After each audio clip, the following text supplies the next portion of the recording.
আপা মানে আপনি আমার এই পাশে দাঁড়ান, হ্যাঁ। সেলর কাটবো, ঠিক আছে? সেলরের জন্য আমরা একটু পরিপূর্ণ একটা মাপ নিচ্ছি। একটা আমরা প্রথমে একটা সাধারণ সেলর শিখবো।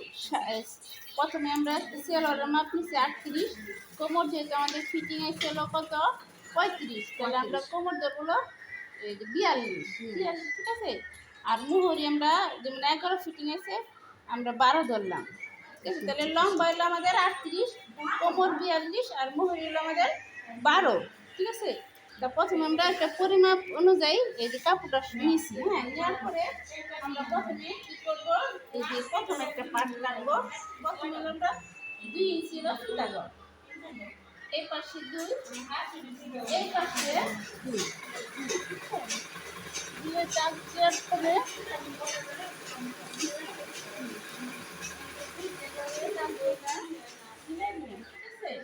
আমরা সেরার লম্বা দর্শি কত 38, ঠিক আছে? এই যে হচ্ছে হলো আমাদের 38, এই যে 38, ঠিক আছে? আর আমি আরো 2 ইঞ্চি বেশি নিব, হলো মুহুরি ভেঙে সেলাই দিই, মুহুরি পট্টির জন্য 2 ইঞ্চি নিলাম, ঠিক আছে? এটা নিলাম, এটা নেওয়ার পরে আমি এই যে বাসটা দেখছেন না, এখন এইখান থেকে ধরে বাস দিই। এই যে এইখান থেকে আমরা যখন কাজ শিখবো কাপড়টা একটু বাঁচানোর চেষ্টা করবো, বুঝা গেছে? হ্যাঁ, কারণ অনেক সময় টুকরা কাপড় অনেক কিছু তৈরি করা যায় প্রয়োজনের ক্ষেত্রে, এর জন্য আর কি আমরা ই করবো, কাপড়টা বাঁচানো শিখবো। কাজ শিখার পাশাপাশি একটা হবে না ই করবো। আর বোনের খবর কি? একটুখানি অফ করে দিয়ে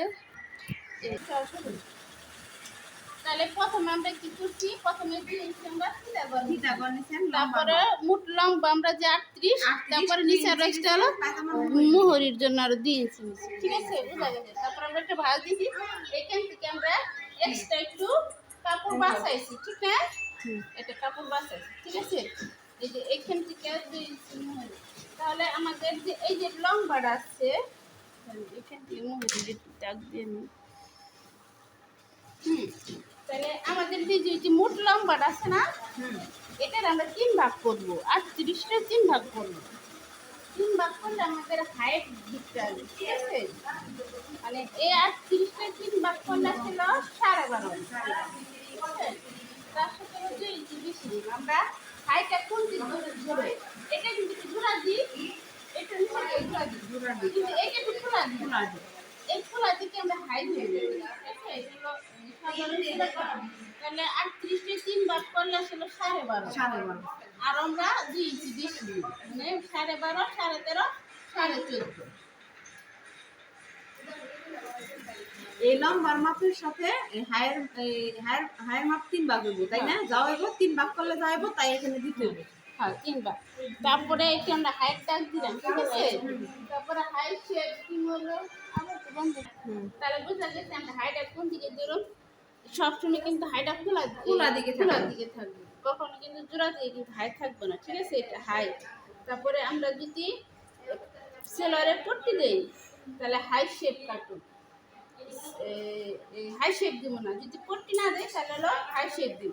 যেহেতু এটা আমরা পট্টি দিব না, তাই এখান থেকে হলো আমি 2 ইঞ্চি দেবো, এখানে 2 আর এখানে 2, এই 2 আমি এইভাবে দাগ দিয়ে মিলাই দিব, বুঝছে? তারপর হচ্ছে আমাদের মুহুরি, আমরা মুহুরি কত ধরছি 12 অর্ধেক 6, এই যে 6 আর শিলার জন্য 1 ইঞ্চি বেশি, হ্যাঁ 7, ঠিক আছে?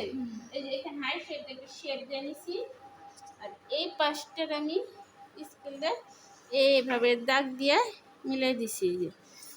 এই যে আমাদের সেলর, সাধারণ সেলর আর্ট করা শেষ, বুঝছেন?